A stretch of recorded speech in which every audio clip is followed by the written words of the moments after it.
Piala AFF U23 final kami datang. Gue lupa mau bikin poster datang ke ruang ganti lagi kayak gini, nggak ada, cuman ini untungnya menuju final ini nggak ada yang numpang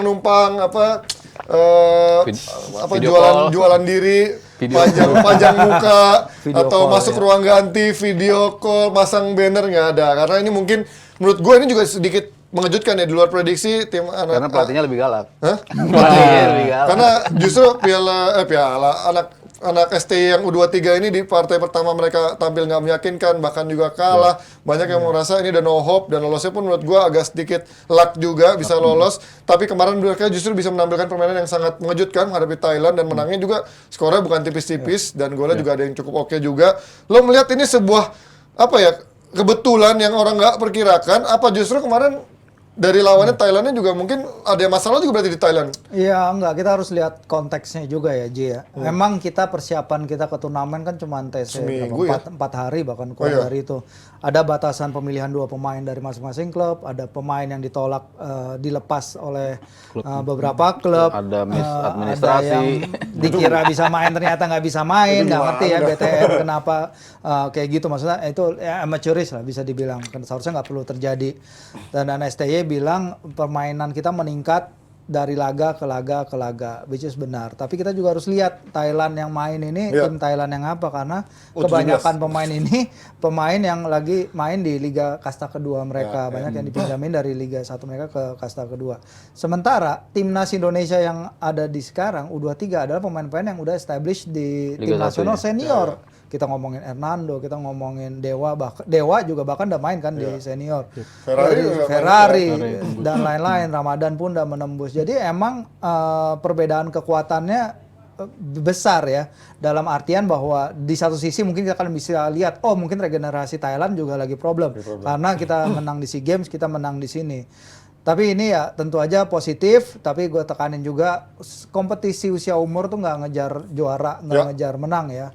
Ini adalah walaupun umurnya 23 sih sebenarnya udah tipis-tipis. Iya, benar. Tapi pemain kan 21, 20, makanya kan yang dikirim kan 20, ada 18, 20. Tim Vietnam yang akan kita temui di final nanti mayoritas 18, 20. Tim B mereka yang main di turnamen ini. Jadi menurut gue juga jangan over glamour kalau misalnya kita bisa menang turnamen ini, karena ya seharusnya ini emang adalah menguji untuk ajang sebenarnya, yaitu kualifikasi Piala Asia ke depan. Gue mau nanya Rizal, tapi kayak Rizal agak deg-degan. Gimana tahu kan ada kode-kode dia, ada keringetan turun. PR-nya apa Mas? Karena kan kalau setuju nggak lo dengan setiap pertandingannya meningkat, atau menurut lo ya itu karena faktor yang mungkin Thailand yang turunin bukan Thailand yang memang tim terbaiknya, atau memang sekarang Indonesia sebenarnya regenerasinya, bahkan pemain-pemain yang bukan semuanya yang dipanggil yang terbaik aja udah bisa dalam kondisi kayak gini juga bagus mainnya. Iya kan emang Sintayong seperti itu ya, berani mencoba pemain, berani ngasih kesempatan ke yang emang punya kans untuk bisa main. Dan kebukti pemain-pemain yang tadinya nggak ada Ridho, kita pikir di belakang, taunya Dewa Angga tampil cukup bagus bareng Ferrari di belakang. Robby Darwis juga bagus banget kemarin tampil. Banyaklah pemain-pemain yang step up their game gitu. Cuman kalau kita ngeliat dari pertandingan lawan Malaysia, kita babak pertama doang main cukup bagus. Babak kedua anjlok, jelek banget. Lawan Timor Leste, kalau lo bilang ada step up mungkin dari sisi offense. Timor Leste kok dia. Timor Leste juga udah lumayan bagus loh. Dari sisi umur usia di bawah 20-nya pun mereka cukup bagus. Timor Leste tuh yang punya itu kan, Gali Freitas bukan ya? Bukan ya? Gali Freitas ya kan?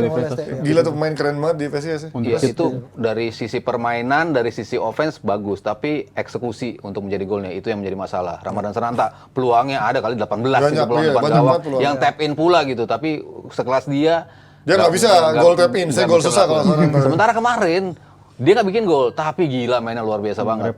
Semuanya bisa step up dan game, dan betul-betul instruksinya gimana lo cara nullify Thailand, ya begitu.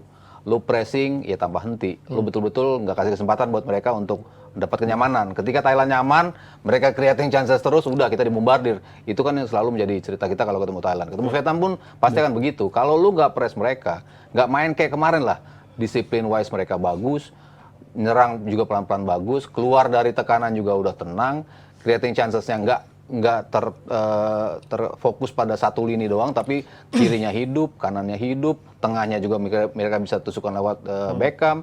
Jadi banyak yang faktor yang menurut gua mereka bisa step up their games dari pertandingan pertama dan juga kedua. Cuman yang menjadi PR tentunya masih bola-bola lambung di dalam kotak penalti. Itu dari tim U17 sampai U senior itu menjadi masalah. Wah, mau Elkan Bagot yang main, mau Jordi Amat yang main, tetap aja ketika crossing menjadi masalah. Itu masih menjadi PR. Karena kenapa? Dibiarin pemain itu crossing. Sementara kalau lo tahan dulu, bola itu nggak sampai crossing, gue rasa itu yang harus dilakukan melawan Vietnam. Apalagi mereka gol-golnya lawan Malaysia juga crossing-crossing kan. Mau tinggi, mau pendek, tapi crossing-crossingnya itu yang harus jangan sampai nyampe dulu tuh bola ke kotak penalti.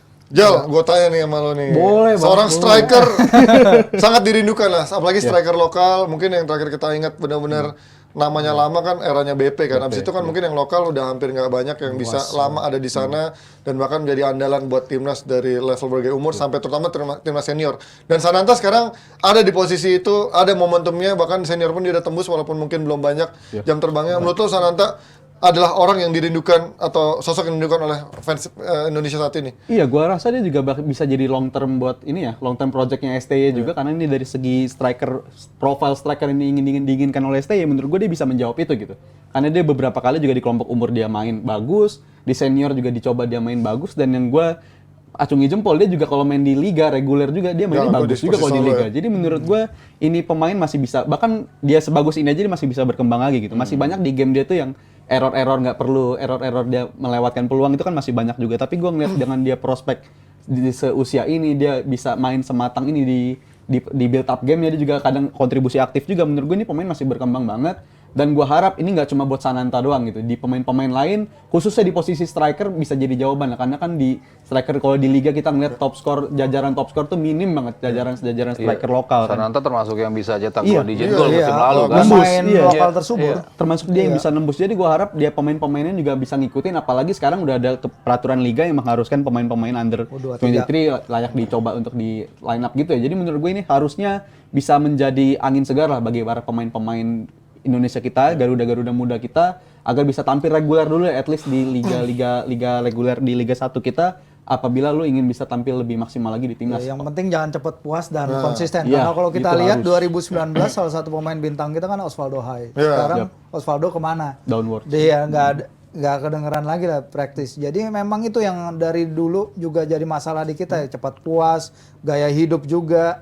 Ya, itu yang harus dikembangin semua. Kalau Ramadan bisa mempertahankan, oke. Kayak Dewa aja, Dewa kan kemarin Harus ada pesaing sih dia. Iya, harus ada pesaing. Dewa enggak kemarin namanya sempat tenggelam, tapi menurut gua di Balik turnamen lagi. ini dia bisa bangkit lagi dan itu bisa meningkatkan kepercayaan diri dia untuk kedepannya juga mungkin dia bisa balik lagi ke timnas senior. Calon lawan kita di final, walaupun kita sebelumnya lawan yang udah nggak dia sama Park Seung-ryeo, apa siapa nama Park pelatihnya Hang-seo. tuh? Ya Park Hang-seo itu udah langsung kayaknya beda banget ya. Menurut lo gimana? Asistennya Philip Trusir kan? Iya, Kipernya asistennya. Vietnam di AFF U23 Ini kan tim B-nya kan, Iya, jadi iya. Philip Trozier yang ngelatih tim A-nya Iya, iya. yang akan tampil di Piala Asia U23 kualifikasi. Nanti kita juga akan main di situ.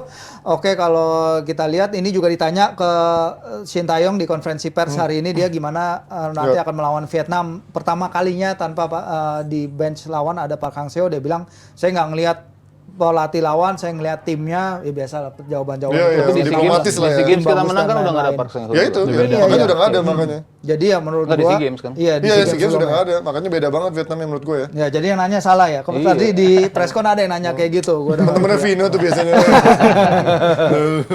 Ya, masih optimis lah. Apalagi kita juga tahu tadi kan gue bilang Vietnam ini tim B U18 sampai 20 tahun, sementara kita timnya udah beberapa pemain tampil di senior. Ya harus optimis. Seberapa optimis Ojal? Untuk kali ini gue optimis banget apabila kita Karena kemarin akhirnya dapet telur ya kan si Iya. SEA Games kan. At least- Udah bukan momok lagi. Udah Iya, momok betul. Vietnam ya. Secara psikologis kita udah bisa melewati momok itulah, dikatakan momok karena kita setiap kali lolos ke final atau semifinal ketemunya kalau Thailand Vietnam rasanya kita kayak satu kaki udah kalah gitu ibaratnya. Tapi sekarang kita at least udah bisa nganggep ini lawan-lawan yang bisa kita hadapi, bisa kita lewati. Thailandnya 3-1 masa Iya, Vietnam dan nggak bisa. terakhir di kompetisi SEA Games juga kita bisa ngelewatin negara-negara tersebut kan. Jadi menurut gue secara psikologis, at least di level ASEAN kita bisa menghadapi mereka dengan kepala tegak lah, dengan kepala tinggi, nggak perlu lagi kita takut Karena gue inget banget Vietnam ini kalau tiap main lawan kita terlalu nakal, mainnya nakal terus banget, mainnya selalu ngerepotin segala macam. Ya. Tapi gue rasa di final besok seharusnya kita bisa mengatasi Vietnam. Optimis Indonesia bisa menjadi juara, dan ini juga sekaligus biar STY dapat gelar juara juga, biar lagi nggak ada tuh yang banding-bandingkan tiap kali Indra Syafri lebih bagus daripada STY. Padahal menurut gue dua-duanya tuh harus berkolaborasi untuk menghasilkan timnas Indonesia yang baik dari level umur muda sampai jenjang senior. Ini gue jadi bete nih, gak ada Mardel, kurang ajar Mardel belakangan malah kerjaan di Jebret Media cuman gara-gara banyak kerjaan konten kreator sama panggilan pemain-pemain MU nih, udah nggak bener nih. Dan sekarang kita mau ngucapin juga dari Jebret Tim, dari Jebret Media dan juga Jebret Tim untuk staf susnya Jebret Media yang akan melangsungkan pernikahan pada hari apa? Hari ini ya? Hari ini. Hari ini namanya Rio. Kita doakan semoga pernikahannya langgeng dan tidak diiringi oleh apa tuh yang nggak bagus gitu. Dan pastinya bahagia terus sampai hari tua nanti. Dan juga Abrar, istrinya mau lahiran, lagi tinggal nunggu due date-nya aja. Kalau kalian mau ngasih saweran, monggo langsung ke Abrar, DM aja ya. Dan terima kasih juga buat Awi dan Sariman yang selalu mensupport kita. Happy weekend buat semuanya, Jebret Tim. Dan kita ketemu lagi hari Senin dengan match-match yang nggak kalah serunya. Di hari Senin akan kita evaluasi, kita lihat siapa yang benar dari prediksi para panitia. Thank you Mas Aryo, thank you Rizal, thank you Virzi. See you when I see you. Happy weekend, bye-bye.